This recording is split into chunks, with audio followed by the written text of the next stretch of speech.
umurage ukomeye rero w'uburezi adusigiye. Hari impano z'abato nyinshi dutakaza.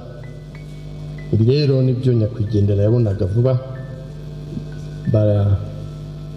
abo yagiye afasha babitangamo ubuhamya, akabona vuba izi mpano, akemera kwitanga ngo aziteze imbere. Urugamba rwiza yararurwanye, kwemera yagukomeyeho. Nyagasana mwakire aruhukire mu bugingo bw'iteka.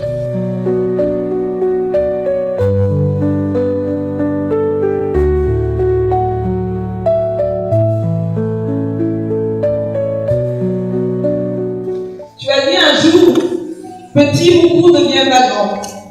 Je peux t'assurer que tu as réussi. Si seulement tu pouvais voir le monde qu'il y a ici pour t'accompagner. Voir le Rwanda entier qui te pleure aujourd'hui. Tu comprendrais à quel point le grand Moukou, tu es devenu le grand Moukou aujourd'hui. Donc voilà, partez. Ta carotte, ta papa.